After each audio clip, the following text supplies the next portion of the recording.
La culture du thé commence à se faire une petite place en Bretagne. Chaque année, des producteurs s'installent. C'est le cas de Robin Dubray. Alors, il fabrique des thés aromatisés à base d'une matière première qu'il importe d'Asie. Mais il y a 2 ans, il a décidé de planter ses propres théiers. Nous avons assisté à l'une de ses toutes premières récoltes. Après un été pluvieux et le retour des beaux jours, la période est idéale pour cueillir les nouvelles pousses et les bourgeons très précieux. Robin Dubray a planté 1200 théiers. Parmi les variétés, l'une est bretonne, issue du domaine de Trévarez, qui s'acclimate très bien ici.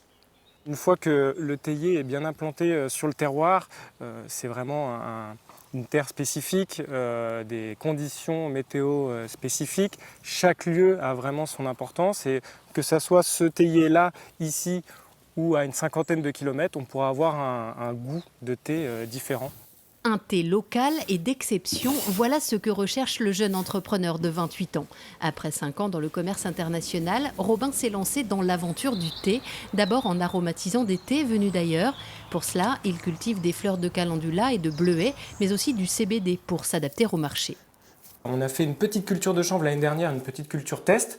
On a eu de très bons retours. C'est devenu notre meilleure vente, tout simplement. Ça a dépassé toutes nos ventes, toutes saisons confondues.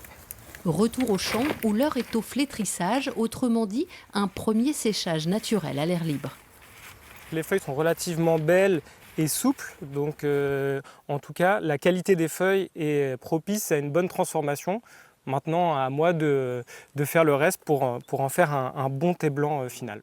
Pour cela, direction l'atelier où le cultivateur enfile la blouse du chercheur.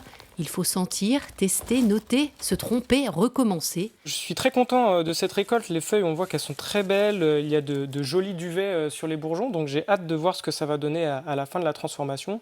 Je pense qu'on est sur une bonne récolte et le processus de transformation s'affine de jour en jour et je pense qu'ici on est pas mal.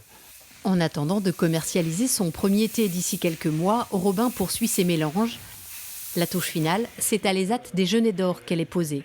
Depuis janvier, ses ouvriers ont mis en sachet 1,5 tonne de thé, non sans fierté. Bientôt, ils pourront dire que le thé qu'ils emballent est 100% breton.